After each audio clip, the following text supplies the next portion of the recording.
Ai, jovens, o vídeo está começando e eu vou te sequestrar. Por quê? Porque agora você tem que ver isso aqui antes, porque senão você não vê o vídeo.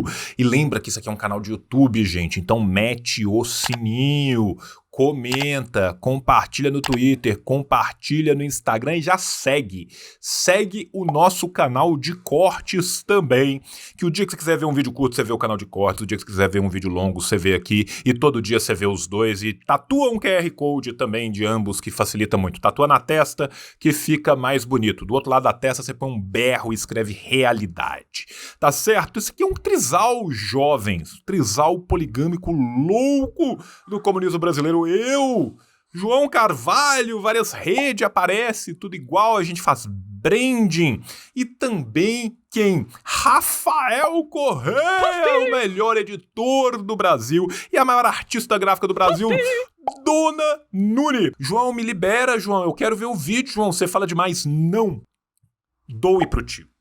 Este canal precisa de você. O tio está sorteando 120 livros por mês, 1.440 livros por ano. Eu gasto 60 mil reais no ano para fazer isso acontecer e eu tenho você, eu, Deus e a roda da frente. Então manda o Pix aqui.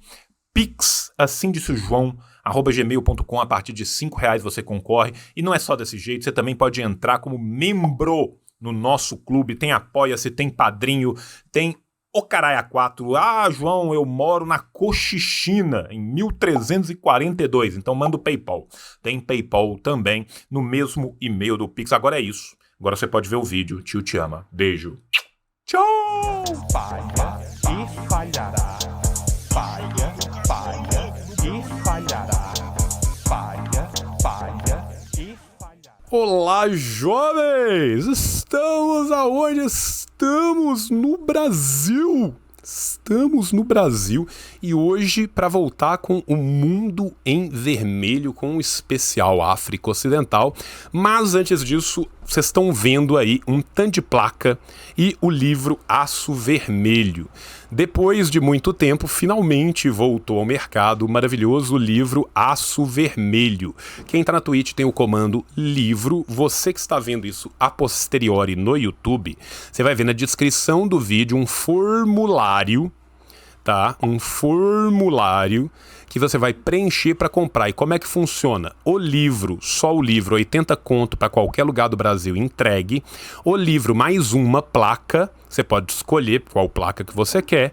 120 reais entregue para qualquer lugar do Brasil. João, por que eu vou comprar este livro? Você vai comprar este livro porque ele é o melhor livro da sovietologia brasileira, é o livro mais premiado que a gente tem, é um livro que foi um divisor de águas, o livro é foda e é uma edição revista e ampliada, com uma diagramação linda e maravilhosa, e além de você aprender tudo que você sempre quis aprender sobre a Grande Guerra Patriótica, você também vai estar ajudando, né, a manter esse gigante intelectual nosso, que é o menino João Cláudio Platênico Pitilo, trabalhando, vivo, pagando as contas do menino dele, tá? Então, assim, aproveite, aqui é nós por nós e depois de nós é nós de novo.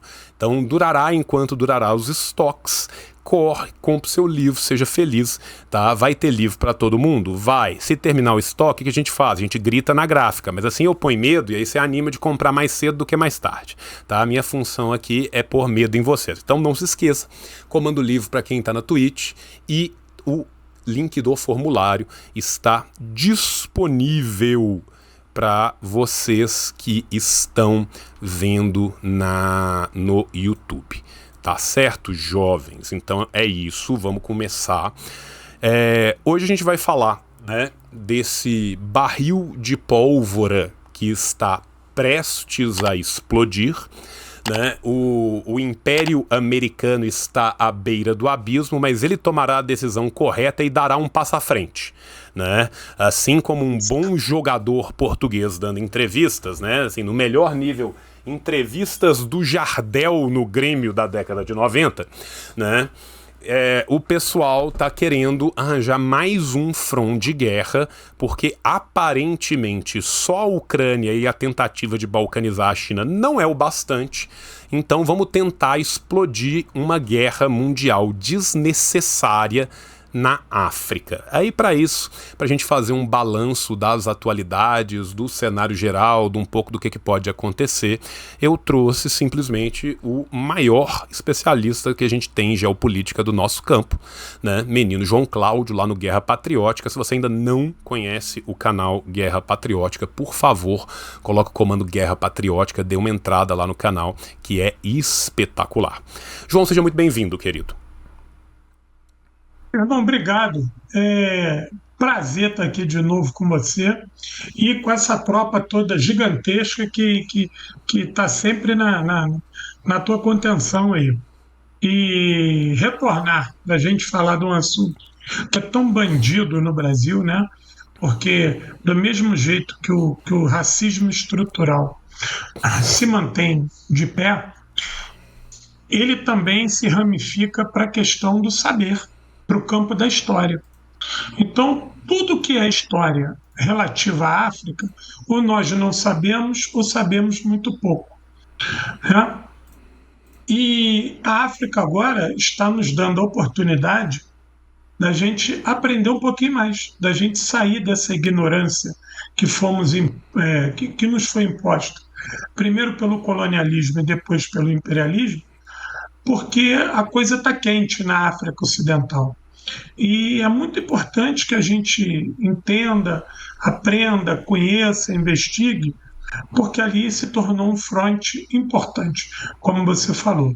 E prazer total estar aqui e a gente dá continuidade ao nosso mundo em vermelho, que é sempre certeza de vitória. Quanto a todos esses elogios, gente, que o João me fez, isso é um carinho fantástico, e não tem preço. Mas olha, a metade não está justo. Eu tenho que pelo menos dividir essa parte do saber, da intelectualidade com ele. Vamos equilibrar isso aí, porque isso é um carinho muito grande dele. E se eu fosse esse gigante todo que ele está falando mesmo, pô, olha, eu vou dizer uma coisa para vocês, eu estava rico de mais livros, pelo menos. João, obrigado. Um prazer e vambora. Não, obrigado eu, camarada. E de coração, cara, é muito justo, cara. Eu não tô falando nada aqui que não seja verdade, nada aqui que não seja a construção de um trabalho, né? Porque é um puta trampo que você vem fazendo, né? E eu acho, assim, um trampo, porra, importantíssimo, né? Primeira coisa, gente, pra gente explicar um pouco pra vocês, né, o que é a África Ocidental, vamos pensar aqui agora um pouco em geografia, né? A África Ocidental é aquela parte da África que, vamos pensar o seguinte, se você cortasse a África no meio, ela tem um bração pro lado de cá, pra direção da América. Aquela parte de cima ali, você tem os países do Sahel. Logo ali embaixo, você vai ter aquilo que a gente chama de África Ocidental como um todo, né?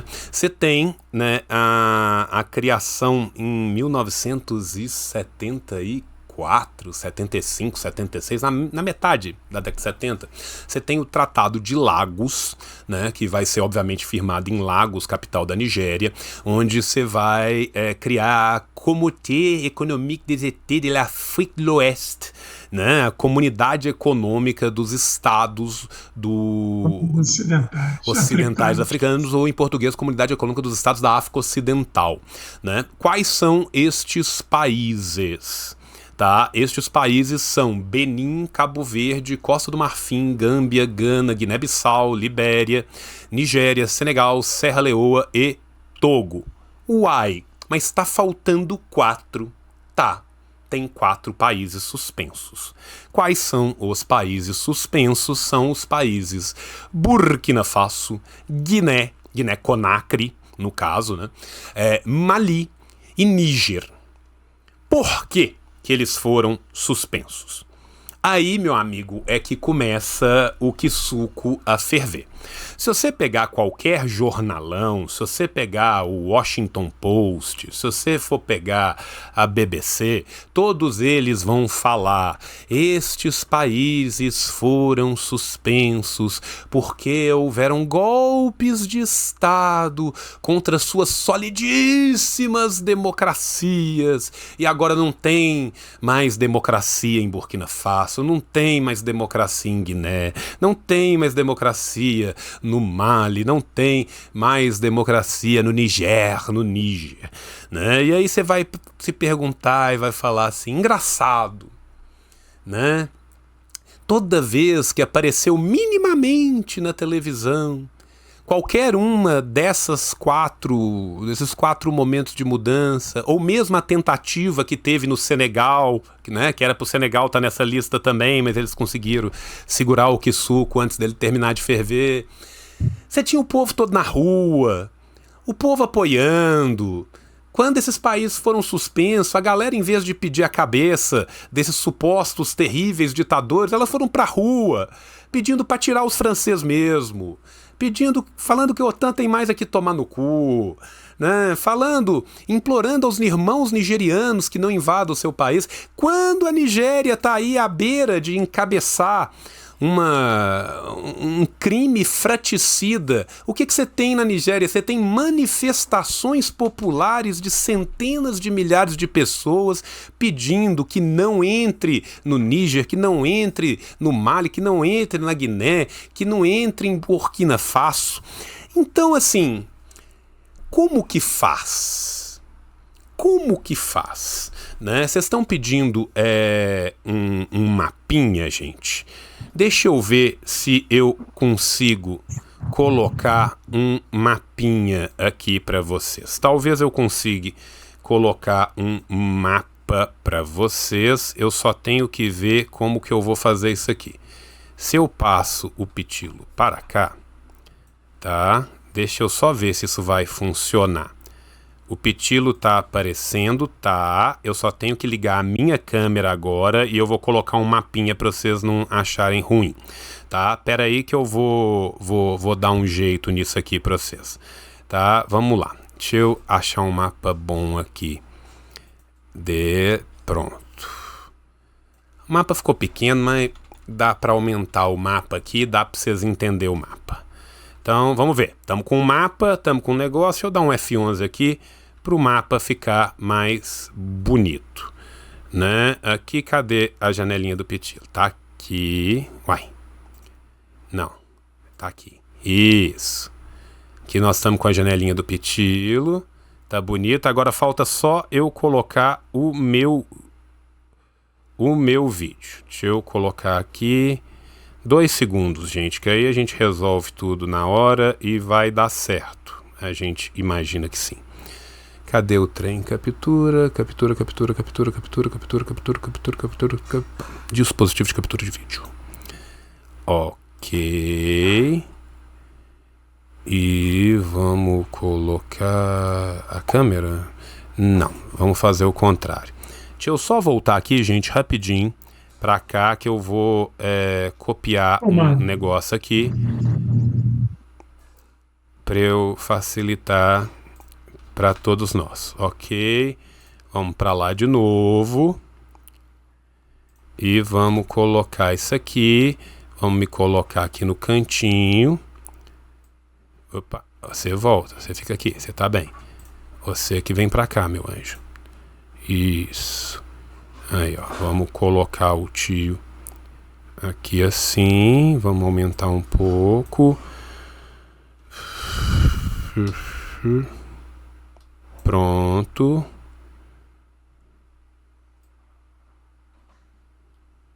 Aí, pronto. Agora o tio tá bonitinho, tá? Agora o tio tá bonitinho, gambiarra wins, tá? E deu certo. Então agora vocês têm um mapinha. Deixa eu só ajeitar esse mapa aqui, ele ficou mais bonito um pouco, né? Pra gente poder colocar todo mundo aqui. Então agora vocês estão aqui, os velhos em situação de OBS, né? Foi mais rápido do que eu morrendo no Only Up. Deus abençoe a gambiarra, vitória de quem é TDAH. Então agora, meus jovens, vocês estão diante de vocês, né, o mapa da África Ocidental, né? Sabe o que é legal da gente pensar desse mapa da África Ocidental? É que existe um segundo mapa, tá? Que se eu fosse colocar em cima dele, tá? Ele quase que bate, tá, com o mapa da África Ocidental. Qual é o mapa, João? O João vai colocar o mapa aqui no vocês para vocês poderem ver. Vocês estão vendo que o mapa mudou um pouquinho? Mas que apesar dele ter mudado um pouquinho, ele não mudou tanto assim, tá? Este aqui, jovens, é o mapa do Franco CFA, tá? O Franco CFA, ele tem uma parte ocidental e uma parte oriental. A parte oriental do Franco CFA está aí em vermelho no mapa. A gente vai desconsiderar para os nossos interesses deste momento, tá? Esta parte vermelha, né, do Franco Ocidental Central. Nós vamos considerar só a parte verde, tá? O que significa CFA? CFA significa Colonie Française d'Afrique, tá? Então, colônias francesas de África. Só que o Franco começa a rodar em todas as colônias, né? Entre 45, dependendo do lugar, até 58, teve lugar que foi mais tardio. E quando terminou, e quando você começa a ter a onda de independência, sejam elas independências por guerra, seja ela independência negociada na mão de entreguistas nacionais horríveis, Olá, Houphouët-Boigny e a independência da Côte d'Ivoire, da Costa do Marfim, para dar exemplo, você continua usando o Franco CFA. E aí você vira para mim e fala assim, porra, mas João, a França não parou de usar o franco? Parou. A França parou de usar o franco. A França usa o euro. Mas então, João, para que serve o Franco CFA? Seja bem-vindo ao pesadelo da realidade. Mesmo a França tendo parado de usar o euro, ela continua forçando o comércio com essas suas ex-colônias, que são colônias de fato ainda, a se dar numa moeda que ela sequer usa e que ela sequer circula na França. Só que só a França emite essa moeda. Para emitir essa moeda, a França cobra sobre cada emissão dessa moeda. João, mas isso me parece absurdo. Fique tranquilo que tem mais. Para que ela emita essa moeda, ela também requer que parte das reservas desses países fiquem no Banco Central francês, normalmente atreladas a ouro que ela tira desses países. Por exemplo, quantas minas de ouro existem na França? 0. Né? Quantas minas de ouro existem somadas? Só se a gente for pegar Mali, Burkina Faso, Níger e Guiné, que são os 4, entre aspas, revoltosos. Mais de 1.200. Né? A cada 3 lâmpadas que se acendem na França, uma delas foi gerada, a energia, pelo urânio que vem do Mali. Tá? Uma a cada 3. Então nós estamos falando que 33% da energia francesa é gerada diretamente pelo Níger. João, você sabe quantos por cento da população do Níger tem energia elétrica em casa? 19,8%. Existe uma parte maior da população francesa em França que tem a sua energia gerada pelo urânio do Níger do que o total da população nigerina que possui acesso a energia elétrica. Aí, gente, o Níger é o quarto maior exportador de urânio do planeta. Só que o urânio do Níger tem um problema terrível, ele é o melhor urânio do mundo, tá? Então, apesar de ser o quarto exportador, ele tem o urânio de maior qualidade. O urânio do Níger é todo explorado por companhias estrangeiras, pelo capital estrangeiro. Vocês querem... Vamos chutar um outro dado aqui. Quanto por cento da venda de ouro e urânio... Detalhe, a França tem, se eu não me engano, acho que eram 1.800 ou 800, agora eu fiquei na dúvida, toneladas de ouro nas suas reservas. É uma reserva de ouro gigantesca. A reserva de ouro do Níger, que sozinho tem mais de 800 minas, é 0 gramas. O Níger não tem reserva em ouro. A França, que não tem nenhuma mina, tem toneladas e toneladas e toneladas, tá? Olha que bacana, olha que legal. Mas vamos além. Vamos falar agora do urânio. O urânio do Níger, quarto maior exportador do mundo. Gente, urânio não é barato. Como vocês devem imaginar, você não compra urânio na esquina, tá? O urânio do Níger é todo 100% explorado pelo capital estrangeiro. Por lei, o governo do Níger fica com 1,2%. 1,2% do valor total arrecadado do urânio que ele mesmo produz e com 0 gramas do seu ouro, tá? E aí tem um detalhe. Não é só que ele fica com 1,2%. Não é só que ele fica com 60% de Larissa Manoela de urânio, tá? É que ele ainda é obrigado a pagar isso em franco CFA. Então, sobre isso, é taxado o custo de emissão e o câmbio do franco CFA, tá? Então, no final, sai praticamente de graça. Nós estamos falando aqui de imposto colonial. Jovens, nos últimos 5, 6 anos, né? Porque se a gente for pensar, né, que tá ali do lado, o que aconteceu na Mauritânia, a tentativa de expulsar um pouco do domínio francês da Mauritânia, a tentativa de se tomar de volta para o povo senegalês o Senegal, aí sim o que acontece na Guiné, depois o que acontece em Burkina, o que acontece no Mali, o que acontece no Níger. Nós estamos tendo um movimento, gente, que é a volta do anticolonialismo. Nós estamos tendo, finalmente, uma nova geração de panafricanistas do tipo bom. Nós não estamos falando daqueles panafricanistas palmolão que queria tudo negociado e bonitinho. Porque esses povos, meus irmãos, minhas irmãs, meus irmãs, estão sendo explorados de um jeito que a gente não consegue compreender. O colonialismo em África nunca acabou. Ele simplesmente nunca acabou. Ele continua lá.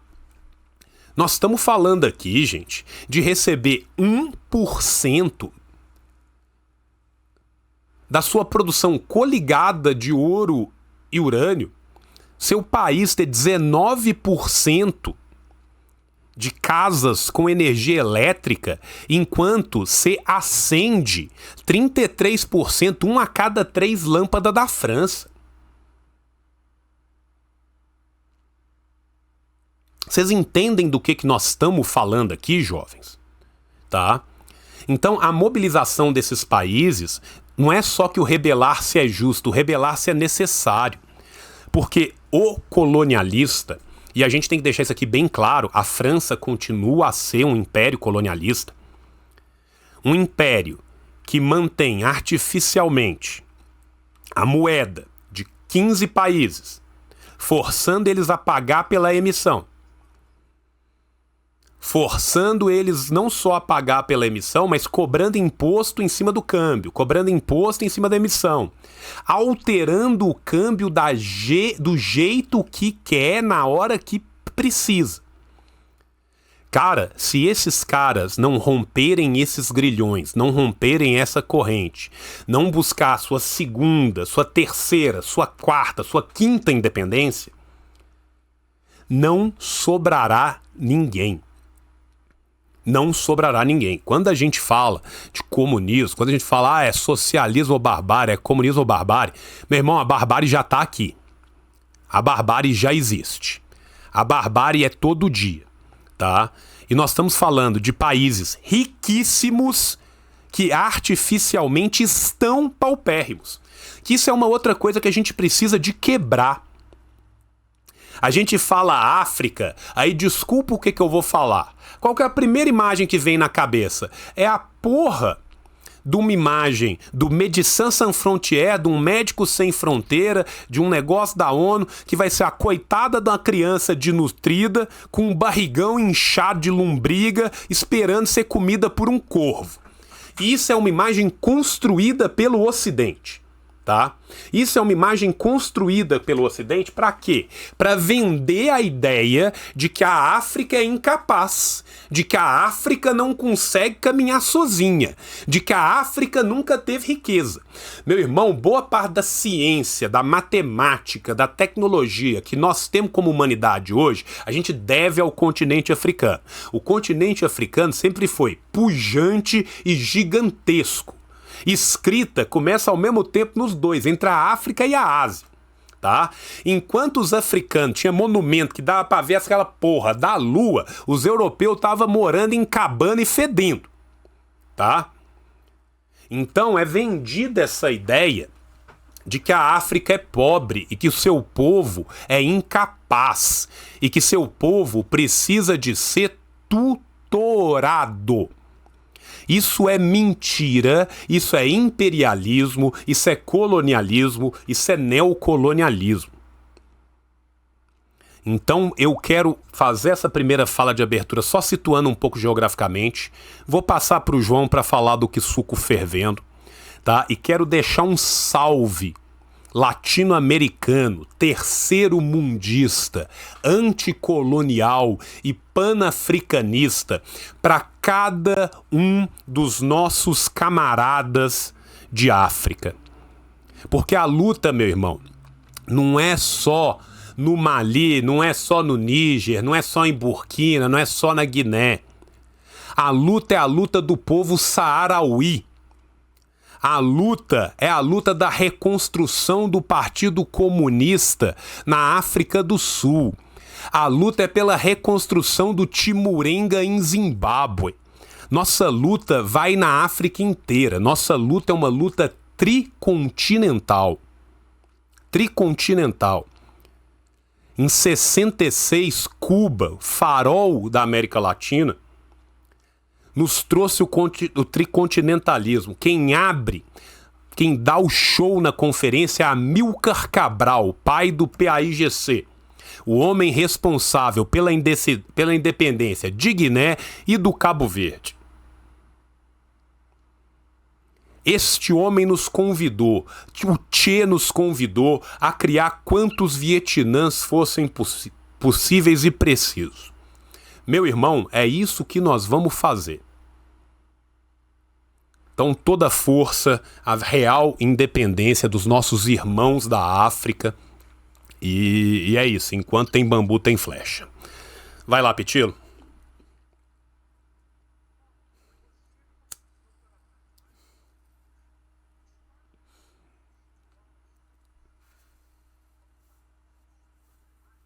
Calma aí. Eu tenho que puxar seu som daqui. Eu tenho que puxar seu som aqui de novo. Pera aí, tá? É só porque eu mudei de aba. Gente, vocês não precisam mais dessa negócio, não. Deixa eu fazer aqui, ó. Pronto. Muda de tela, mais fácil. Pode falar, Pitilo, agora o pessoal vai te ouvir. Não, você começou pela parte mais interessante, que é a atualidade desses países. Os quatro países em questão, que ora estão sendo vistos como países que estão alterando a tal da normalidade da comunidade econômica da África Ocidental, curiosamente, são os países que são os mais pobres da África, segundo o censo de 2020. O Níger é o 53º, ou seja, é considerado o país mais subdesenvolvido da África. Contudo, esse subdesenvolvimento e essa miséria, ela não é originária do continente africano. Porque quando a gente vê lá aquela propagandinha gostosa que tu falou do Médicos Sem Fronteira,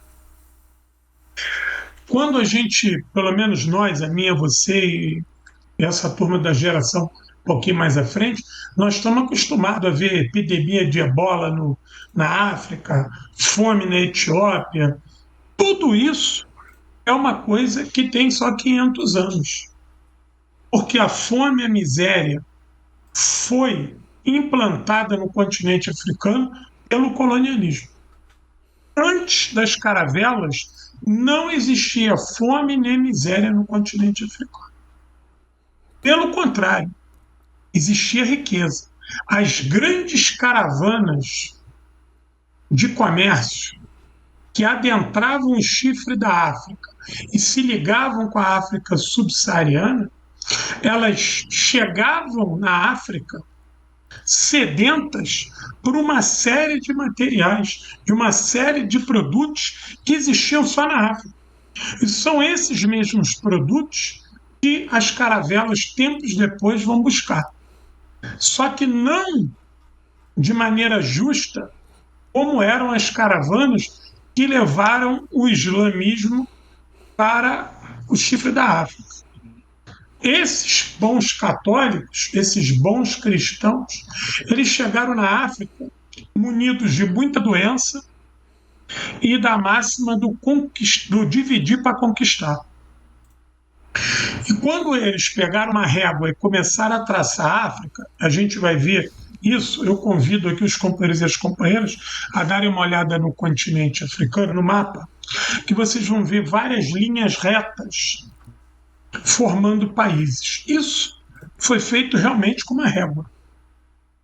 Com régua e compasso. Ó, isso aqui é meu, isso aqui é teu, isso aqui interessa qual era o povo, qual era a etnia, qual era a língua que está dentro daquele quadrado.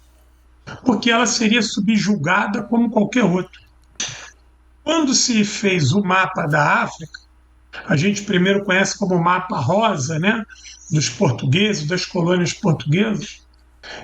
Eles estavam um pouco se importando quem eram as pessoas que estavam nesse mapa. Eles só queriam as riquezas e o sangue dessas pessoas. Então, a diáspora negra, né, a diáspora africana, aliada à exploração das suas riquezas, ela primeiro reordenou a localização da sua população. A sua população ela foi jogada daqui para lá, de lá para cá. Para vocês terem ideia, quando os ingleses pegavam um navio, que era navio negreiro, que estava transportando escravos para a América, eles, na vez de procurarem saber quem eram esses africanos e devolver aos portos de origem, eles jogaram em Serra Leoa. Então não interessa quem estava no barco nem de onde que ele estava vindo. Volta para Serra Leoa. E os americanos, uma vez tentaram, a partir de uma discussão de um retorno dessa população para a África, aliado lá ao pensamento Rastafari, que logo em seguida vai pregar esse repatriamento do povo negro à África-mãe, vão criar lá a Libéria. Vão criar a Libéria. Tudo isso, toda essa construção branca, toda essa construção, no primeiro momento colonialista, ela é mentirosa. Ela é literalmente para inglês ver. Inglês, alemão, belga, português, espanhol, que foram as ações de comércio, de escravidão e de exploração do continente que jogou o continente numa situação dificílima, financeiramente, socialmente, politicamente. Então foi uma ação direta do colonialismo que levou fome e miséria para aquela região, que, repito, não existia antes da chegada das caravelas. Nós, quando falamos de África, cometemos dois pecados. Primeiro, achar que África é tudo igual. Quando a gente fala assim, continente africano, achar que é tudo a mesma coisa. Nós temos que entender que dentro da África existem centenas, milhares de outras Áfricas, né? Até mesmo populações muito próximas conseguiam ser bastante distintas culturalmente, né? E a segunda pecado que a gente faz é achar que a África é um continente pobre, de miséria, e que seu povo é atrasado. Não. Como o João falou, quando a caravela chegou na África, ela teve o impacto que ela teve quando chegou na América.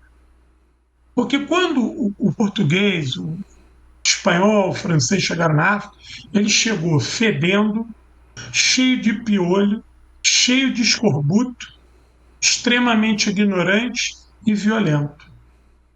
Quando ele chegou na América, quando ele chegou na África, ele encontrou um habitante local que era extremamente aciado, com muita saúde, já que tinha uma dieta múltipla, então ele tinha uma constituição física, uma compleição física gigantesca, forte, não tinha essas doenças que o homem branco chegou trazendo, né?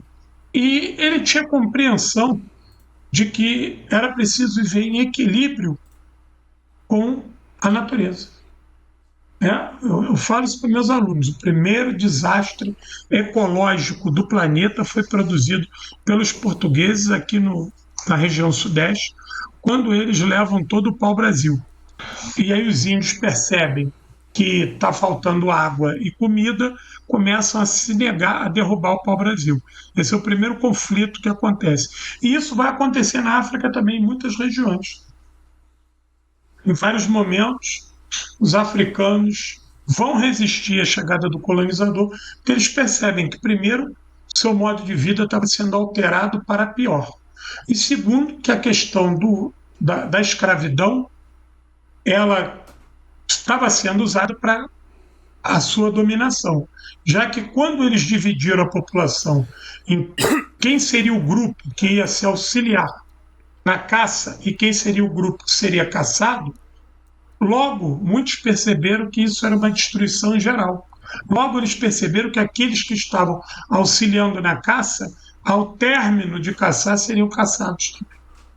Então é uma idiotice quando a gente fala assim, a escravidão começou de negro com negro. Ou como se a escravidão que houvesse na África fosse o mesmo tipo de escravidão que existia e foi produzida pelo homem branco. Isso não tinha nada a ver. Eram situações completamente distintas. Inclusive a questão dos reinos. Os reinos africanos, eles eram grandiosos, eles eram ricos. Na África, inclusive, em determinados lugares, você, na vez de ter a bigamia, né, ou os haréns, você tinha a poliandria, onde as rainhas tinham vários homens. Ou seja, já mostrava um pensamento de vanguarda da mulher. A gente não pode esquecer o papel da rainha Zinga, né? A importância do Porto de Luanda. O Rio de Janeiro só existiu enquanto capital do Império Português por causa de Luanda. Quando o Rio de Janeiro caiu, Luanda caiu. E quando o governo português, a coroa portuguesa, precisou retomar o Rio de Janeiro e Luanda da mão dos franceses, isso foi dado a uma empresa privada. Então foi uma ação do exército colonial português, foi dado a Correia de Sá e Benevides. Foram eles, mercadores, que foram retomar o Rio de Janeiro e Luanda. Rio de Janeiro e Luanda estão próximos. Até as correntes marinhas conspiram para jogar o navegador do Rio de Janeiro em Luanda. Ou seja, o destino Esse destino que o João citou, da Tricontinental, muito bem lembrado pelo Tchê, pela saudosa revista Tricontinental, fala dos nossos 3 continentes, né? Nós estávamos presos ao mesmo destino, ao destino do subdesenvolvimento gerado pelo colonialismo. Só que já tem 500 anos. Já era hora disso ter fim. Porque essa exploração, em alguns países da África, em alguns países da América Latina, em alguns países da Oceania, isso está levando à extinção da sua população, porque o meio ambiente já está completamente destruído. Aquele modo de vida autóctone ele já foi completamente alterado. E ele foi alterado não só pela questão social, ele foi alterado pela questão ambiental. Porque esses países foram completamente destruídos, devastados. Esses países eles têm muitas das vezes a fome e a miséria porque ali foi imposta uma monocultura, um plantation. E o solo de muitos desses países está completamente destruído. Não teve o manso, não teve o repouso. Ou seja, da África foi se sugando tudo, inclusive os seus habitantes. Quando, do primeiro movimento, eu fiz uma live semana passada e falei da questão do pan-africanismo, né? Eu tive a liberdade, João, tomei a ousada liberdade, eu não sou um especialista em África, mas eu tive a ousadia de criar 2 momentos desse pan-africanismo. O antes da Segunda Guerra Mundial e o depois dessa Segunda Guerra Mundial. No qual, da Segunda Guerra Mundial, eu já classifico como um pan-africanismo que vai beber muito na fonte do marxismo-leninismo. E um pan-africanismo que tem ali os exemplos positivos da vitória do Exército Vermelho na Segunda Guerra Mundial. Vitória essa que tem uma contribuição dos africanos gigantesca, não só no fornecimento de matéria-prima, mas também como a participação física de muitos africanos de colônias de países como Inglaterra, França, que foram para o teatro de operações lutar. E isso não está no livro de história, isso não interessa falar, do mesmo jeito que eu fiz uma live para os assinantes do canal semana, falei do trampolim da vitória, da importância da base de Parnamirim aqui em Natal, para o deslocamento das tropas aliadas para Dakar e para dali a vitória contra o African Corps, da Operação Torch, a possibilidade da Operação Torch no chifre da África, na África do Norte, por causa do trampolim da vitória, e o consequente salto para Sicília, dando início à libertação da Itália a partir de 1943. Tudo isso está apagado. Sabe por que está apagado? Porque isso foram coisas que aconteceram na América do Sul e na África.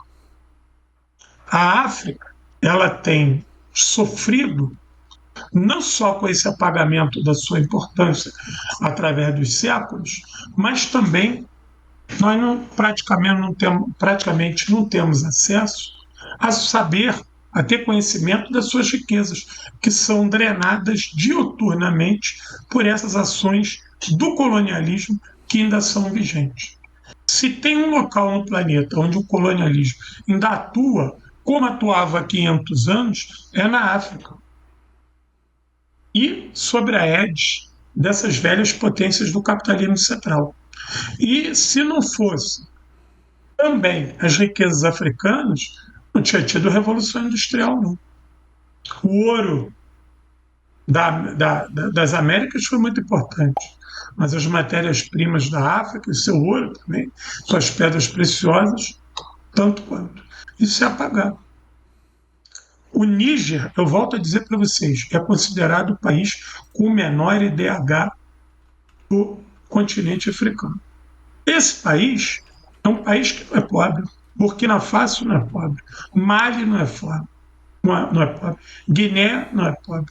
Só que esses 4 países eles estão localizados no grupo de menor desenvolvimento classificado pela ONU com relação ao continente africano. E realmente são países que estão sob domínio, ora da França, ora dos Estados Unidos, ora da Inglaterra.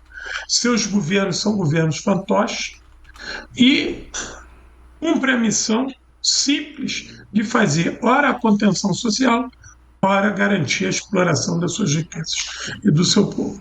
Quando nós vemos um movimento desse, que aparece assim muito próximo um do outro, Burkina Faso, Guiné, Mali, Níger, isso gera na gente,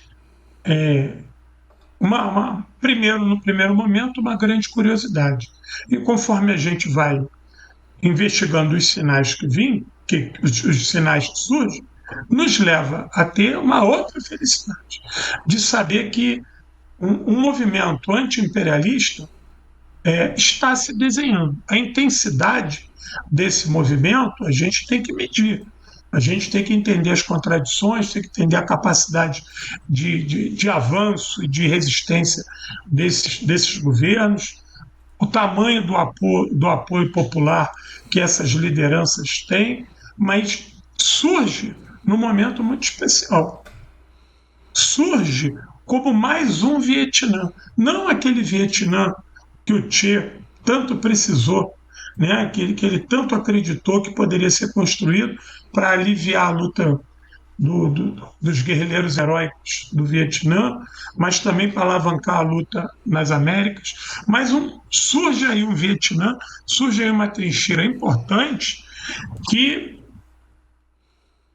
pode auxiliar a guerra que está sendo travada pela Rússia na Ucrânia, e aí não é pela Rússia, né, mas é por todo o contexto maior, porque hoje cerca de 80 países ajudam a Ucrânia na luta. Ou enviam tropas, ou enviam munição, ou enviam informações, ou enviam dinheiro, ou enviam suprimento, ou enviam equipamento civil ou militar. Hoje a Rússia luta contra um conglomerado de 80 países, maior até do que a própria OTAN. E existem setores que têm dificuldade de entender que no campo de batalha da Ucrânia está se travando uma batalha importantíssima para o mundo multipolar e importantíssima também para o imperialismo. Porque uma vitória da OTAN ali é uma vitória que vai custar caro para esse nosso pensamento multipolar, porque ele é uma ameaça à Federação Russa e a OTAN vai se sentir mais confortável de continuar tentando acuar a China a partir de Taiwan. Isso já é feito ali não só em Taiwan, mas em todo o Mar Amarelo. O desejo do Japão de se rearmar, esses exercícios com as Filipinas, o acordo que os americanos assinaram com a Austrália, dando uma banda nos franceses. Tudo isso tem a intenção de ameaçar a China. Isso aí não é à toa. Então, nós passamos por um momento muito conturbado a nível mundial, mas muito interessante, com experiências que nós precisamos entender. Pô, João, mas não são experiências de caráter socialista. Não são, mas podem vir a se tornar. Não são, mas existem contradições em todas essas experiências que nos interessam. Se a gente for colocar a perspectiva da luta pelo socialismo numa escala, nós temos que entender que isso pode ser uma escala inicial. Nós temos que observar porque um país pequeno na África Ocidental, ou seja, os países da África Ocidental são os países que ficam sob maior controle das potências imperialistas.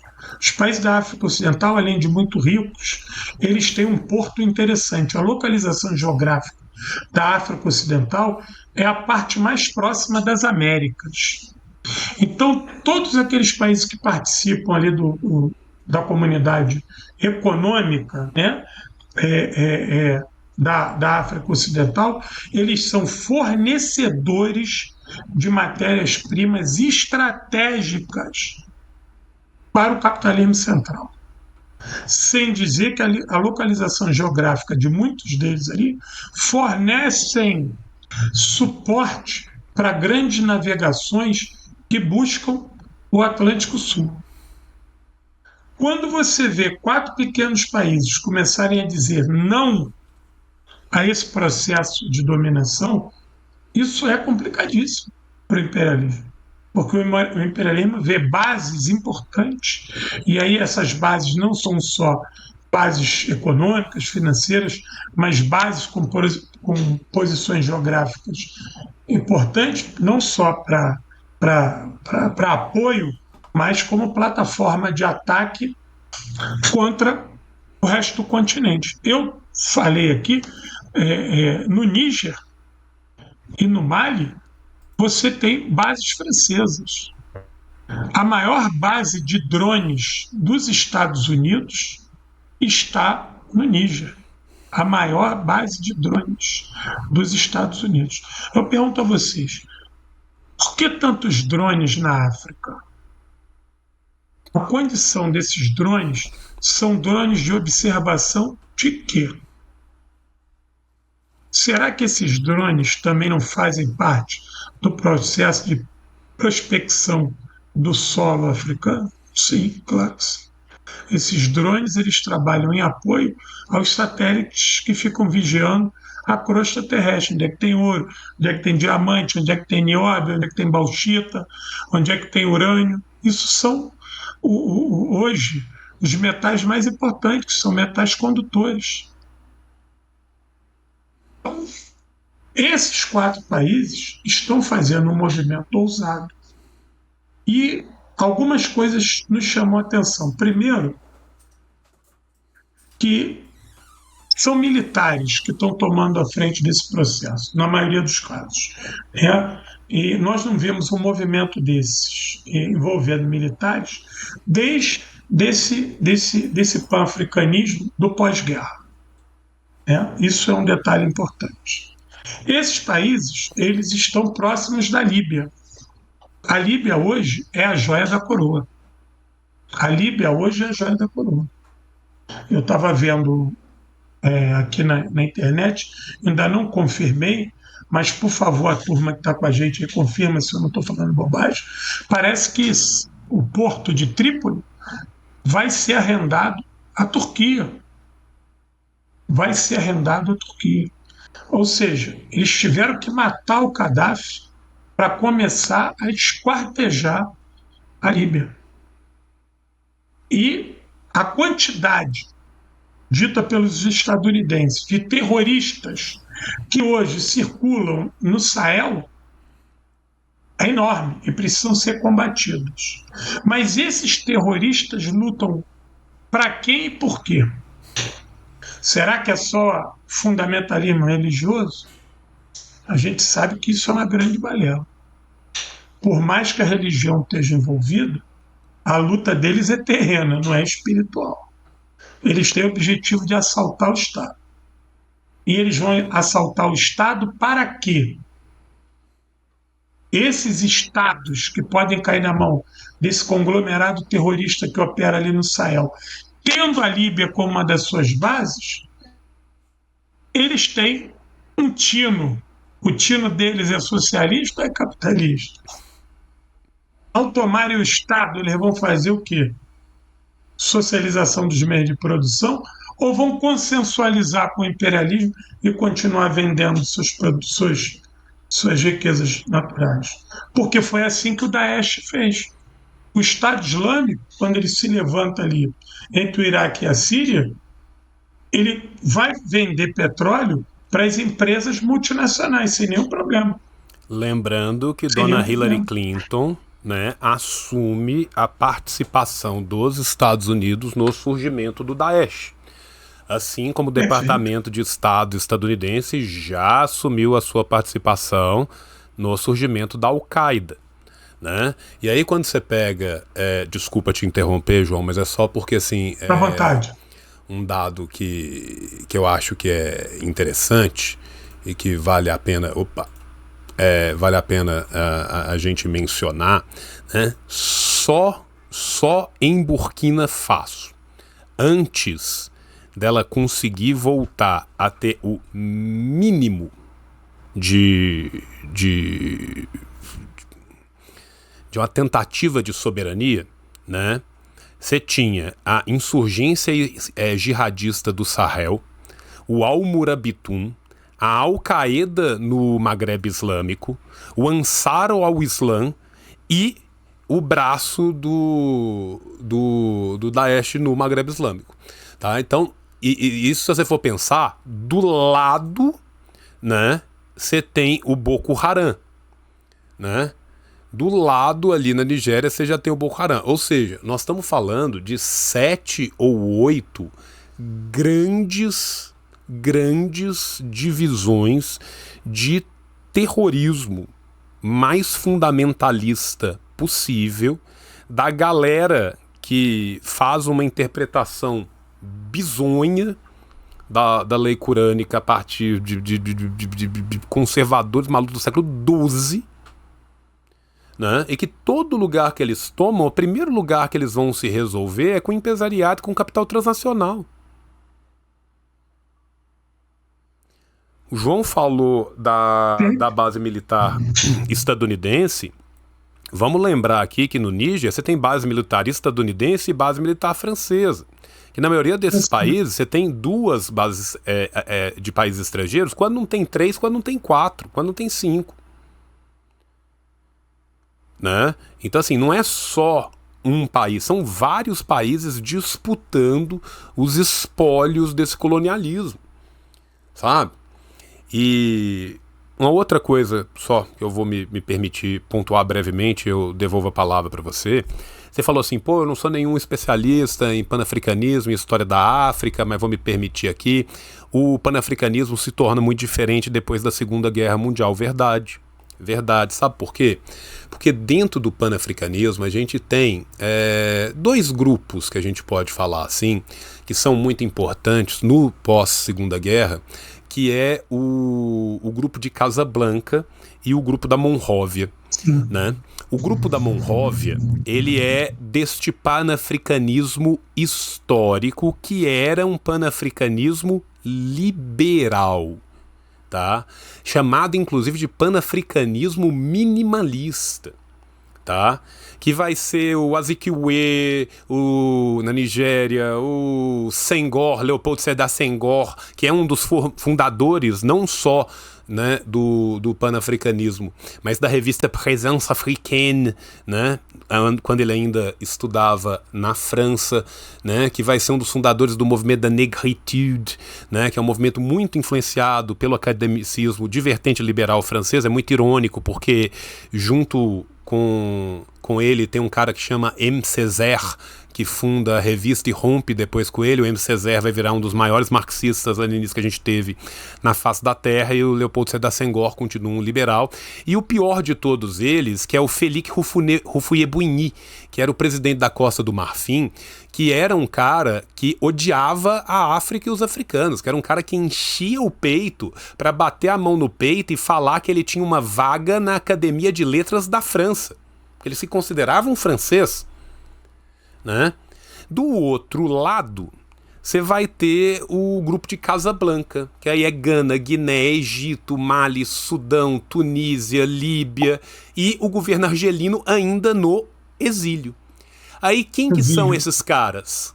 É o Kwame Nkrumah, gente. O cara que lidera esse grupo é o Kwame Nkrumah. Quem tá nesse grupo? Frantz Fanon, Kwame Nkrumah, Amílcar Cabral. Você vê a diferença de nível e a diferença de visão de mundo que você tem entre esses. E qual que é a real? A real é que depois que os líderes africanos foram assassinados, não é, gente, que os líderes marxistas-leninistas, os líderes nacionalistas africanos perderam e seu povo abandonou. Não.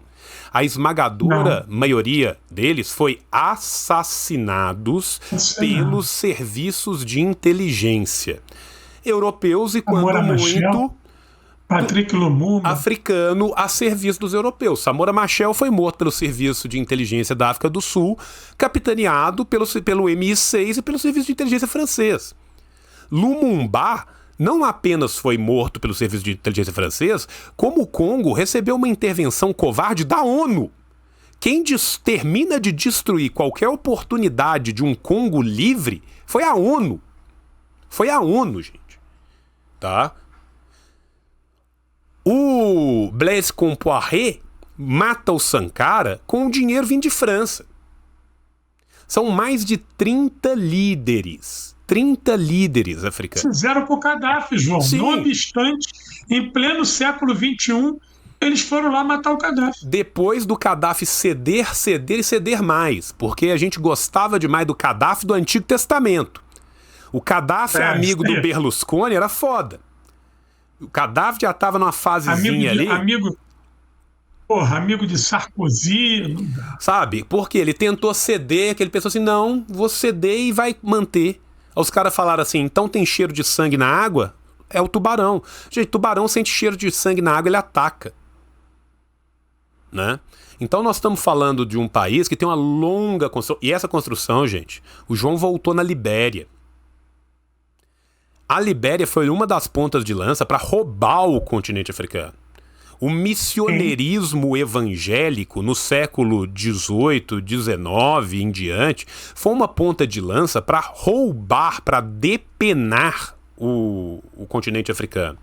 Tem um livro muito bom até hoje que ele chama... Essas seitas neopentecostais atuam assim na África. Só não atua onde não deixa, né? Você vê Angola, Moçambique, ali o galera mais séria. Angola botou a Universal para correr. Botou a Universal para correr. Nacionalizou a igreja. Botou a Universal para correr. E onde não bota, meu irmão, cada esquina tem uma, cara. Eu servi em Cabo Verde, cara. Cada esquina de praia tem uma, meu irmão. Cada esquina de praia tem uma. Você pensar o que foi a Revolução, o que foi a construção da Amílcar Cabral e ver o que está acontecendo, está acontecendo isso porque quem está certo é o camarada Stalin e a social-democracia é a antessala do fascismo. Porque o colonialismo, ele continua. Kwame Nkrumah, gente, não nasceu marxista, não. Kwame Nkrumah era liberalzaço, tinha as ideias lá bem moderadinha. Só que aí, meu irmão, quando o Nkrumah subiu no poder, os britânicos falaram, não, Nkrumah, vou te ajudar, confia no pai. E destruíram e detronaram o Nkrumah. Aí o Nkrumah virou e falou assim, meu irmão, aqui é só tiro, porrada e bomba. Se não for nós por nós, nós não chegamos em lugar nenhum. Nós não chegaremos em lugar nenhum. Então, quando a gente vê hoje em dia essa nova insurgência, essa nova geração panafricanista, anti-imperialista, pode não ser socialista ainda, mas tem muitas ali que tem uma possibilidade real. E vou te falar, se a gente for pensar o que foi tomar Sankara para o antigo Alto Volta, atual Burkina Faso, cara, todo mundo lá se lembra, porque é impressionante o que ele conseguiu fazer com nada. Com vários nada. E não adianta mais ficar ameaçando com ajudinha para insegurança alimentar, porque os caras cansaram. Os caras cansaram. Cansaram de ser explorados, estuprados, prostituídos, mortos. Porque o africano, ele não tá só vivendo em miséria na África, não. O irmão dele, o primo dele, tá vivendo em miséria na França, no banlieue. Os primos deles e os irmãos dele estão tentando atravessar o mar saindo de Marrocos para ver se chega em Portugal, na Espanha. A migração que você tem no ocidente africano, no mar Mediterrâneo, nós estamos falando, gente, de centenas de mortos, milhares de mortos, não é por ano, não, é por semana. Semana, perfeito. É por semana. Vamos lembrar que Dona Inglaterra construiu um navio prisão para prender os caras em alto mar. É brincadeira. Sabe? Aí a Nicarágua que não tem democracia. Aí a Venezuela que é ditatorial. Né? Então, assim... O que é isso? Sabe? E aí, nessa hora, mais uma vez, os Houphouët-Boigny, os Leopold Sédar Senghor, estão se reunindo de novo para cometer um crime fraticida. E você sabe por que eles estão reunindo? Porque você acha que a França, a não ser os caras da Legião Estrangeira, que a França tá pouco se fudendo, que é tudo bucha de canhão. Se você entrar na Legião Estrangeira francesa, você pode ser de qualquer lugar do mundo, você pode ser presidiário, você pode estar fugindo, os caras estão pouco se fudendo. Tá? E a Legião Francesa é bucha de canhão, é escola de torturador, escola de torcionário, de bucha de canhão. Se morrer, morreu, os caras tão pouco se fudendo, eles são bucha de canhão. Fora as buchas de canhão da Legião Estrangeira, que já são, em sua esmagadora maioria, os que já estavam lotados nas bases, porque os próprios militares ficam assim, eu não quero ir pra África, manda o cara da Legião Estrangeira. Fora esse, meu irmão, você acha que a França vai sair virando pro filho branquinho do cara que tá em Lyon, acobertando com queijo a sua suástica, pra ele ir combater lá? Não vai. Vai colocar os africanos para matarem os africanos. A ideia é não apenas colocar os africanos para matar os africanos, mas com isso destruir todos os exércitos locais dos dois lados. Sim. Dos dois lados. É isso que eu ia falar. Porque pra que eu vou... Destruir o pouco de resistência que ainda resta. Porque se eu coloco os estados africanos um para brigar com o outro, o cara que tá atacando vai ter seus problemas, o cara que tá defendendo vai ter seus problemas, os dois vão ficar quebrados e falidos, e depois eu chego com a bacia de ajuda humanitária e é mais 60 anos de colonialismo garantido. Ô, João, foi o que foi feito no Irã, Iraque, no Iêmen do Sul, contra o Iêmen do Norte. Foi exatamente isso. Você fomentou ali toda uma série de atritos entre esses países, eles se enfraqueceram, entendeu? E se tornaram alvo fácil. Só que hoje eles ainda têm um componente. Eles ameaçam os Estados nacionais com esse tal do terrorismo islâmico. Ou seja, você muitas das vezes fica refém dessa tal ajuda internacional, né? Porque não, as bases do americano é que garantem aqui. A gente viu o que deu, quase 50 anos de ocupação do Afeganistão. O que o Afeganistão ganhou com a presença americana?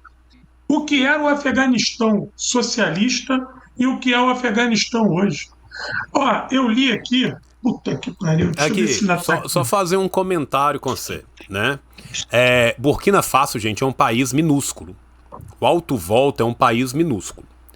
O Compaoré, que é um filho da puta, que é um lixo humano sem fim, que tem um lugar especial no inferno pra esse monstro que traiu a revolução e traiu o país, né? Ele ficou no poder até 2014. Só que ele não ficou no poder só até 2014, ele ficou ali por trás a partir de 2014, mas aí ele perdeu muita influência. E aí começa a rolar o rolê da Síria. E aí quando o Kisuko começa a ferver na Síria, e só ferve na Síria porque a Rússia chega lá pra falar, peraí, bagulho não vai ser assim não vamos permitir isso não. Aí os caras têm que migrar. E eles migram pra onde? Pro centro da África e pro Sahel. Quem que cerca o centro o Burkina tá cercado pelo centro africano e pelo Sahel. Então na hora que esses movimentos começam, né, o Jihad al-Islamia lá na Somália, o Boko Haram na Nigéria, a Al-Qaeda pro Crescente, a Al-Qaeda pro Maghreb, eu não sei o que. Quando esses negócios todos começam aí, porra, eles vão ir aonde? Aonde a sociedade civil tá mais desorganizada, é mais fácil.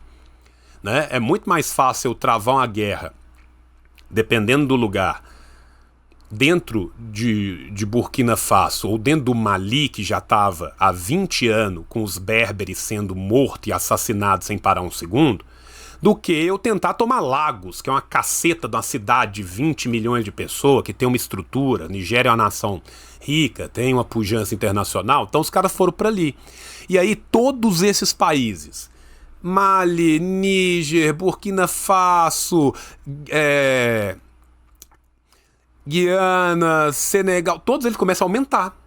a insurgência. Marrocos, mesmo Marrocos, que ainda tem um problema lá tal, a Líbia caiu, aí da Líbia vai pro lado e já vai a Argélia. A Argélia já tinha um problema muito grande com o extremismo islâmico, que os caras conduziram a revolução mal pra caralho, depois da década de 90 principalmente, o extremismo islâmico subiu pra caralho. Aí o pessoal do Egito, da Fraternidade Islâmica, fala, opa, peraí, tá tendo negócio? Deixa eu dar uma ajudinha, deixa eu mandar um dinheirinho aqui. E aí o Kisuko vai fervendo. E aí, meu irmão, de 2014, que foi o último ano do governo do Compaoré, passando pelo governo do Kaboré, passando pelo governo do Cafandô, até chegar, né, na primeira tentativa de mudança, em janeiro de 22, e finalmente na segunda e final tentativa de mudança, aonde o Traoré vai subir no poder em setembro, bicho, boa parte de Burkina se tornou intransitável. Burkina estava loteada entre diversos grupos paramilitares terroristas maluco que ninguém segurava, fazendo massacre, matando gente pra caralho. Deixa eu pegar um gancho disso aí, só um parênteses para me te devolver. O que acontece hoje no Sudão? Um grupo paramilitar que foi organizado pelo exército para subjugar algumas regiões do país. Agora o grupo paramilitar é maior do que o governo decidiu assaltar a capital. É isso. Por quê? Porque essas milícias foram recebendo armas e dinheiro para fazer a contenção social, para garantir que os governos centrais continuassem subservientes ao imperialismo. Sabe? Só que a miséria é tão grande, a revolta é tão grande que você passou o quê? A terceirizar isso. Você passou a terceirizar a repressão. Sabe, cara? A repressão passou a ser terceirizada. É isso. E aí, assim, velho... A situação no Sudão é periclitante. É outro lugar que a gente ainda vai ter que falar. Um dia a gente faz um só sobre o Sudão, né? E é bom que a gente começa... A gente fala um pouco também, né, do pan-islamismo, fala um pouco do que foi o Nasser, de como que as coisas foram mudando, o que aconteceu e tal. É importante. Mas assim, bicho, Traoré tá no poder mesmo, de setembro de 2022 pra cá. Não tem um ano. Não tem um ano. Não tem um ano. Em 10, 11 meses, ele fez mais pelo povo burkinabe do que qualquer um fez contra o terrorismo dentro de Burkina, de 2014 até 2021, e fez mais por esse povo, tá, do que o Compaoré fez de 87 a 2014.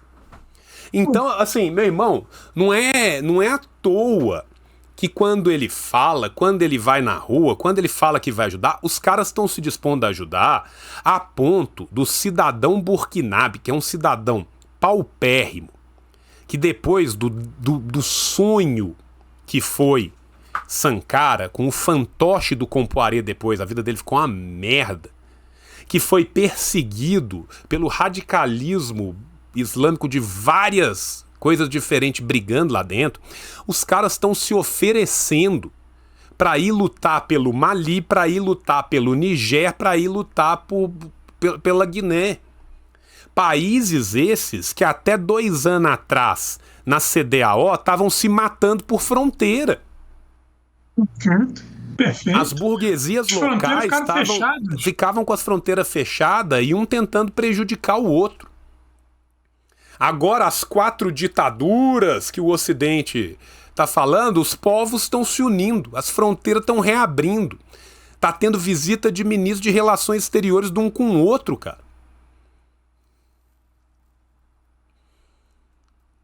Sabe? Então, assim,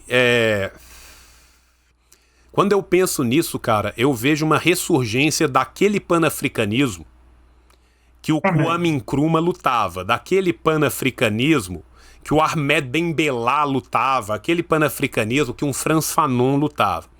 Ah, os caras são de Julierere e todo mundo, Samora, Amilcar, né? E assim, cara, aí você pergunta, os caras são marxista-leninista? Não. São não. São não. São nacionalistas querendo a independência do seu país. Para um primeiro passo, meu irmão. Porra. Gigante. Para a conjuntura que nós estamos vivendo, é gigante. Olha, João, eu vou pegar outro gancho no que você falou, só para tu ter ideia. A guerra da Ucrânia, eu fiz uma live ontem para contar os novos passos da guerra da Ucrânia. Eu tive algumas informações privilegiadas que eu dei na live ontem, que ninguém no Brasil tinha isso. E eu recebi essa nas minhas andanças aí. Eu tive algumas pessoas importantes e elas me relataram isso. Eu vou só te dar o dado, só para você entender como é que essa internacional do terror ela continua funcionando e muito bem a partir dessas bases da OTAN espalhada pelo mundo. Elas são as verdadeiras fomentadoras desse tal novo terrorismo. Ó, vai ter início agora uma grande campanha de recrutamento de mercenários para a Ucrânia, porque o número de perdas deles foi muito grande, principalmente na contraofensiva. Então, olha o que uma determinada pessoa muito importante me transcreveu. Hoje, o número de pessoas que lutam na Síria, aqui na América Latina, os países que lideram o fornecimento de mercenários: Argentina, México e Equador.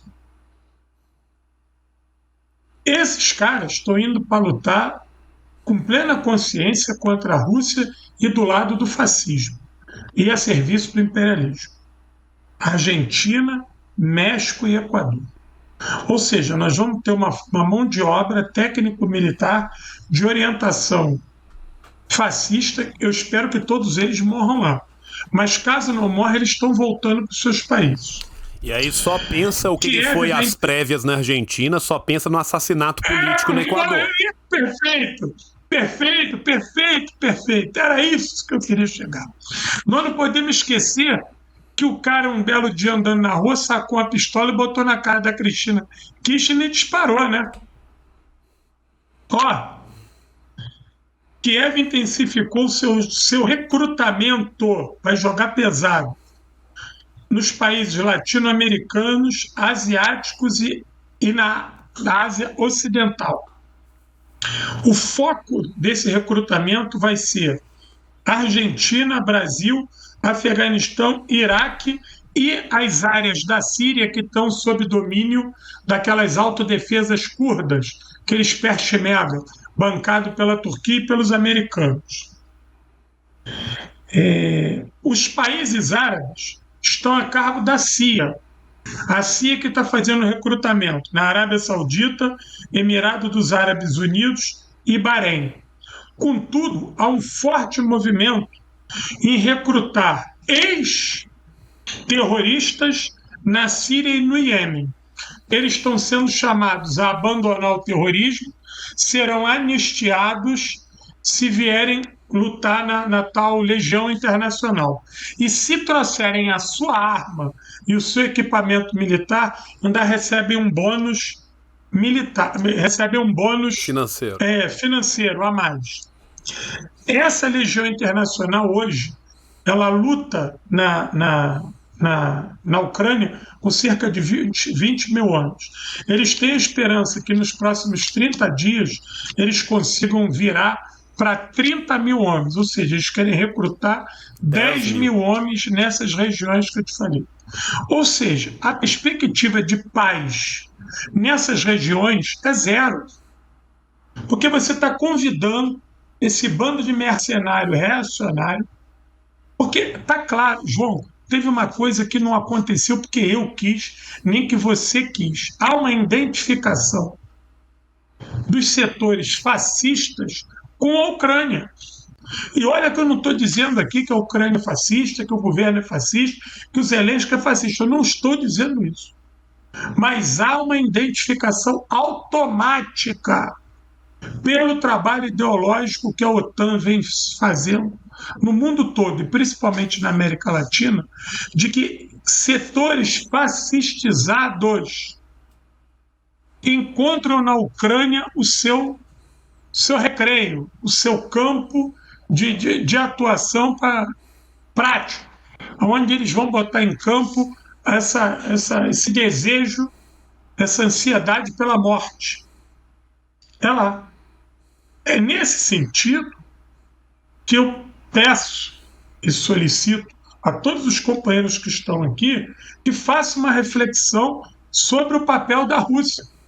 Que isso não tem nada a ver com gostar ou deixar de gostar do Putin, em não reconhecer que a Rússia é um país capitalista, não é nada disso. O que nós temos que observar é que há uma grande contradição nesse capitalismo. E que, de um lado, existe um capitalismo imperialista e do outro, existe um país com um viés nacionalismo e que desenvolve um capitalismo que tem uma política de ganha-ganha. Não dá para chamar a guerra da Ucrânia de imperialista. Eu tenho visto alguns companheiros de esquerda eu falando... acho a análise de conflito interimperialista de uma preguiça sem fim. De uma preguiça sem fim. E, gente, assim, isso não é um elogio ao Putin, não. A gente sabe muito bem quem que é o Putin, de qual oligarquia que ele veio, como que chegou no poder, como que se manteve no poder, o que é a ortodoxia russa de volta no poder. A gente sabe que a última coisa que é progressista, a gente sabe muito bem todas as legislações draconianas, medievais do século XVII que estão sendo baixadas lá. Só que quando a gente está falando deste conflito na seara internacional, é muito claro a diferença dos dois lados. Gente. É a mesma coisa na Síria, gente. É a mesma coisa na Síria. Ninguém acha que o Bashar al-Assad é o novo Lenin, sabe? Ninguém tem a menor dúvida do batismo rebaixado do Bashar al-Assad. Não é nem que o Bashar seja qualquer coisa. Não. É que mesmo dentro do movimento Baath, o Bashar tem a linha mais rebaixada que eles já tiveram. O Bashar não chega... Eu arrisco a dizer que ele teve a direita do Saddam em muitos momentos. Mas muito. É isso que eu ia te falar, gente. A comparação aqui não é com o Nasser. A comparação aqui é com o Saddam. Sabe? E o Bashar está à direita do Saddam. Muito. É por isso, João, eu fui pegar esse exemplo para ilustrar o porquê que nós estamos aqui reunidos hoje para falar dos exemplos da África. A gente não pode taxar a experiência africana que estão surgindo aí, que ela ainda está em desenvolvimento, nesses 4 pequenos, porém corajosos países, e medir isso com uma regra de isso é conflito entre ditadores, são grupos, é o capitalismo, não tem socialismo. Olha, é de uma baixeza dizer que se não tem socialismo, é briga entre capitalismo, que nem eu vi no outro dia. Eu falei, companheiro, tem que observar, companheiro nosso aí, observar a questão lá na África. João, isso aí, isso é briga de quadrilha. Eu falei, que isso? Briga de quadrilha? O homem lá, na reunião com o Putin, ele citou a Segunda Guerra Mundial. Ele ficou orgulhoso. Nós participamos da luta contra o fascismo. Isso é coisa de quadrilha, para bom entendedor, pingo a letra. Ele foi lá no olho do furacão se colocar como herdeiro da luta contra o fascismo na Segunda Guerra Mundial. Isso aí não é pouca coisa, não. Isso é muita coisa. Quando eu vejo as bandeiras da União Soviética na linha de frente da Ucrânia, são sinais positivos. São sinais. No outro dia eu vi uma foto de um general russo cheio de brevê da União Soviética. Meu irmão, onde há vida, há esperança. Onde há vida, há esperança. Então, pegando aí esses exemplos, aí a gente faz o quê, João? A gente pega a Rússia e vai torcer para o Zelensky? A gente vai torcer para o Daesh contra o Bashar? A gente vai assistir a balcanização da Síria fumando um cigarrinho, tomando um café? E outra coisa, né, João, que é uma coisa assim, importante demais, cara, que a função do comunista está do lado do povo, né? Do povo. Me conta o que acontece com o povo sírio, né?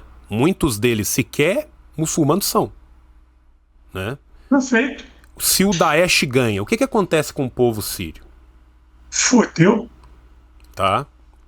Vamos Vai falar pagar agora, um preço né, caríssimo. que a CDAO, como representante dos Estados Unidos, da França, da OTAN, vai lá e tratora 4 países que já são paupérrimos. O que acontece com o povo burkinabé? O que acontece com o povo do Mali? O que acontece com o povo nigerino? O que acontece com o povo guineense? Sabe? Então, assim, a gente não pode ser idealista. Nós somos materialistas. Materialistas. Né? Então, assim, a gente tem que pensar, né? Não é que isso aqui é torcida de A para B, gente, porque, desculpa, nós, eu e o João, nesse caso em específico, nós somos historiadores. Ranke morreu há mais de 300 anos. História baseada em grandes homens, história de A contra B, não existe mais não, meu irmão. Existe. Tá? Nunca existiu, sempre foi uma construção, mas ainda mais, né?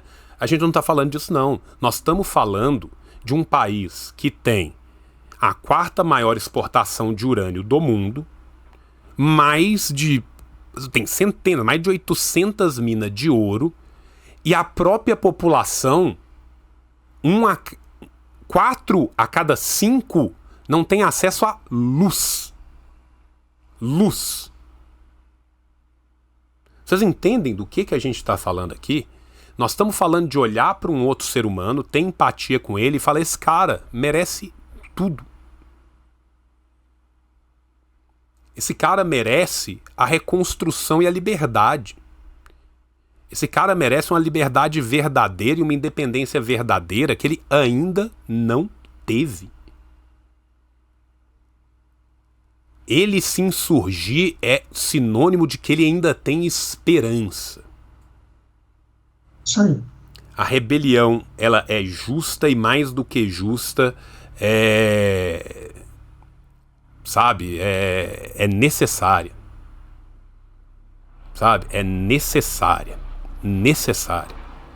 sabe?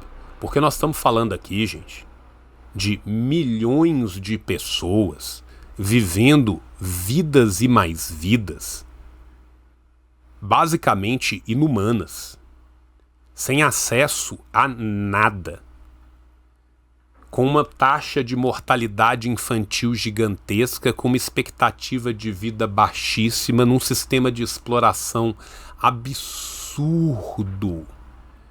Absurdo. Né? Então aqui não é que a gente está falando assim, o Putin vai... Gente, se o Putin pudesse, não é que ele voltava com o Tsar. Se o Putin pudesse, ele seria o Tsar. Não é uma questão aqui, não é isso que está sendo discutido aqui. O que a gente está discutindo aqui é que, primeiro, a nossa chance de um dia fazer a humanidade sair da sua pré-história e caminhar para a sua história verdadeira passa, politicamente, nesse momento, por uma ordem multipolar. Se não houver uma ordem multipolar e o hegemon conseguir se reequilibrar nas suas pernas enquanto ele está caindo, levantar de novo, tratorar a Rússia, tratorar a China e fazer um império hegemônico de novo, é mais 200 anos para todo mundo se fuder, e sinceramente eu não acho que o planeta aguenta. Bom, nós ainda não nos recuperamos nem do refluxo da história do fim da União Soviética. Nós ainda estamos amargando o fim da União Soviética. Agora, tu imagina uma China acuada. Tu imagina uma Rússia de 4. Tu imagina as nossas proto-experiências nacionalistas sendo esmagadas. Porra, não for longe. Olha o que está se desenhando aqui na Argentina, cara. Esse ainda é pior, que defende que venda órgão e venda criança. João, nós estamos muito mais próximos da barbárie do que do socialismo. Eu, às vezes, vejo companheiros e companheiras nesse campo do idealismo que você fala, perfeitamente, que falam assim: porra, João, não estou entendendo isso. Para o teu companheiro, leia, analise, faça uma reflexão do mundo que nós estamos vivendo. Nós estamos numa situação muito difícil. O planeta não aguenta mais esse modelo de produção, o consumismo que os estadunidenses criaram com o American Way of Life. Ele deformou nossos hábitos, não só de consumo, mas os nossos hábitos sociais. Nós nos tornamos mesquinhos, nós nos tornamos individualistas. João, toda hora prende não sei quantos com pornografia infantil. O cara tem 20 mil filmes de pornografia. Como é que alguém tem 20 mil imagens? Ou seja, será que são 20 mil crianças atingidas de pornografia infantil? Que sociedade é essa que a gente inventou? Porra, a gente mata a mulher que nem bebe água. Porra, nós decidimos aqui no Brasil que aqui ia ser o mundo onde mais se persegue LGBTQIA+. E que mais consome a pornografia. Porra, maior assassinato de trans, da população trans do mundo. Maior consumidor de pornografia trans do mundo. Isso aí. Sabe por que ele mata? Ele mata porque ele vê o espelho dali. Só que ele é tão reprimido que ele não tem coragem. Aí ele vai lá e mata o que ele está vendo. Ele mata ele. Ele quer matar ele. Entendeu? Porra, tu vê as ações de garimpo. No outro dia eu estava vendo aqui aquelas cenas com os índios. Ô João, aquele áudio, tem um áudio que a Globo News botou no ar, de um garimpeiro, falando pro chefe índio assim: não vou te dar mais comida não, tu não trouxe mais a tua filha aqui. Depois eu vi a reportagem, a garota de 14 anos estava internada, doente, cheia de doença venérea, com anemia. Os garimpeiros estavam abusando de uma criança de 14 anos e o chefe indígena tendo que ser obrigado a levar a filha dele para ter comida. Meu. O povo que foi dono dessa terra. Que miséria que nós construímos aqui. Só que isso tudo faz parte de uma grande ordem econômica. E essa ordem econômica hoje, depois do fim das experiências socialistas no leste europeu, depois do fim da União Soviética, depois do sonho de todas as guerrilhas na América Latina, depois do sonho do pan-africanismo, depois do sonho das guerras de libertação no Sudeste Asiático, nós estamos vendo essa ordem econômica ser questionada. Só que de uma maneira diferente daquela que a gente queria. Mas a realidade concreta nos impõe uma dinâmica distinta. E nós temos que entender essa dinâmica. Não podemos ficar aí vacilando, botando água na caldeirinha do inimigo, corroborando com análises troscas, cirandeiras, que só serve para a turma da varanda gourmet. Porra, tem gente que se diz de esquerda e faz o mesmo discurso da Globo News, porra. Para me ouvir isso, eu ligo a Globo News, não preciso ouvir esses caras.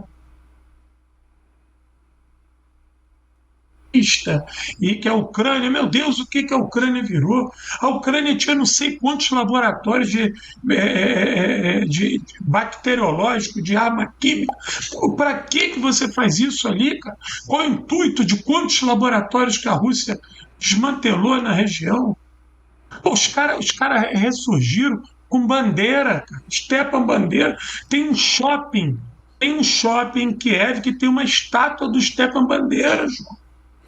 Lembrando, para quem não conhece, que Stepan Bandeira foi o maior coordenador de pogroms que a gente teve na região da Galícia. Antes da Shoah, antes do genocídio do povo judaico na mão do Hitler, quem começou com essa onda de não, vamos sair de cidade em cidade tacando terror, estuprando, batendo e matando todos os judeus simplesmente pelo fato deles serem judeus, foram os pogroms, foram os feitores de pogroms. Stepan Bandeira era o maior fazedor de pogroms da região que mais teve pogroms, que é a região da Galícia, que é a fronteira da Ucrânia com a Polônia. O movimento dele, o UN, defendia isso abertamente. Não é que o cara fazia isso de madrugada e aí de manhã ele punha o terninho e falava: pobre judeu foi assassinado. Não. Ele defendia isso abertamente. Em 1926, a carta de fundação dessa desgraça fala que vai auxiliar Hitler a construir uma nova ordem mundial. Isso é o documento de fundação dos caras. Então, Bandeira, Petliura, esses caras são intimamente, umbilicalmente ligados. Para você ter depois no Brasil, deputado falando: meu avô era do SS Galícia. Então é isso, é essa sociedade que a gente tem diante de nós. João, acho que a gente conseguiu dar... Confortável em saudar um avô desse. Que ambiente é esse? Né? Cara, acho que a gente conseguiu. Nós estamos com 1h30 e tanto de gravação, quase 2 horas de live. Eu tenho que buscar menino. Você tem mais alguma coisa que você queira falar pra gente fechar, ou eu posso lembrar o pessoal do livro de novo e a gente fecha? Olha, só sobre essa questão da África para fechar, eu acho que nós temos que beber cada vez mais na fonte das informações que vêm da África e que nós temos que não tratar essa proto-experiência africana como mais uma. Sabe por quê? Eu lembro que foi assim, foi no abandono dessas experiências que surgiram os Idi Amin Dada da vida. Entendeu? Os Idi Amin Dada, eles surgiram desses guetos quando a gente tratava a África como um lugar menor. Então, nós temos que olhar essa experiência africana, ser solidária, combater as fake news que já rondam esses 4 países, e é uma oportunidade, é uma janela para a gente conhecer a história desses 4 povos. João, tá tudo certo. Eu quero te agradecer muito pela presença e quero fazer 2 coisas. Primeiro, eu quero mandar um salve para todos os meus queridos camaradas que estão envolvidos diretamente na luta dos saarauís, né? A gente aqui no Brasil tem muita gente legal, muita gente importante envolvida. Eu e o João ainda vamos fazer um episódio especial sobre a luta saarauí. Vamos fazer. Tá? E eu quero mandar um salve pro pessoal. Também vou trazer mais material sobre a luta saarauí para vocês. E quero recomendar um perfil, gente, que provavelmente vocês já seguem, mas se vocês não seguirem, é de um querido, um sujeito maravilhoso chamado Ismael, tá? Que é um angolano radicado aqui no Brasil, que é o África do Jeito que Você Nunca Viu, né? O África do Jeito que Você Nunca Viu tem no Instagram, tem no YouTube, tem tudo, e ele tá sempre trazendo, gente, notícias muito boas, notícias muito quentes. Ele trabalha com um grupo de pessoas, então assim, de grupo de diaspóricos, que eles vão ter a cobertura em todas as línguas. É muito bom, um canal maravilhoso. Então eu quero deixar um abraço aqui pro Ismael e recomendar demais o canal dele, que é uma puta fonte de informação também. No mais, sigam o Guerra Patriótica. E eu quero lembrar a vocês, tá, que especialmente hoje nós estamos aí com o lançamento do Aço Vermelho, tá? R$80 só o Aço Vermelho, entregue em qualquer lugar do Brasil. Coloca do outro lado, João, que eu coloquei a plaquinha desse lado. No outro lado da sua cabeça, é isso.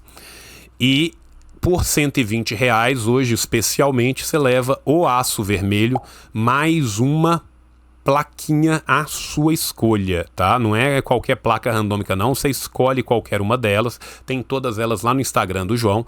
Quem quiser meter o comando Guerra Patriótica e seguir o João, por favor, o faça, tá? E no mais, eu quero agradecer vocês, tá? Porque a gente teve só durante o período dessa live, sem contar o que vai entrar depois no YouTube, né? Porque quando sair no YouTube, muita gente vai ver no YouTube. A gente já teve 45 vendas de livros e placas, que é um apoio muito importante, gente, porque assim, o João fez tudo isso sozinho, tá? Ele bancou o livro inteiro, bancou a produção inteira, bancou a impressão inteira, bancou todo mundo que ele contratou para fazer, bancou a diagramação, bancou capa, bancou tudo, tá? Então é muito importante a gente conseguir, primeiro porque é um livro importantíssimo, né? E que a gente está deixando ele como um monumento histórico à luta do nosso campo, né? E segundo também porque nós vivemos na sociedade e o João trabalha, gente. Trabalha sem parar um segundo, né? O homem dá aula, o homem faz pós-doutorado, o homem escreve 72 artigos por semana, faz 400 vídeos, 700 lives, né? Tem filho para criar. A companheira dele não aguenta mais ver ele sentado na frente do computador, sabe? Então, assim, pelo amor de Deus, vamos colaborar aí, que é muito importante, tá? Quero agradecer demais a todos vocês, João, porque a gente teve uma média, cara, de 1.100 pessoas assistindo a gente ao vivo aqui na Twitch. Tenho certeza que essa média vai ser ainda maior depois lá no YouTube. Vai. João, o livro do golpe já chegou para você? O livro do golpe chegou para mim sim. Bom. Chegou pra mim essa semana. Eu ainda não li ele, mas chegou direto do Chico, chegou direto pra mim aqui, cara. Valeu demais. Então depois que eu dou uma lida, que tu falou da resenha, eu ainda tenho que escrever uma resenha desse livro até segunda-feira para entregar na faculdade, mas legal que tenha chegado. É isso então. Gente, deixa eu fechar essa gravação então. Beijo no coração de vocês. Até a próxima. Tchau, tchau. Venceremos. O capitalismo falhou, falha e falhará em cada uma das sociedades aonde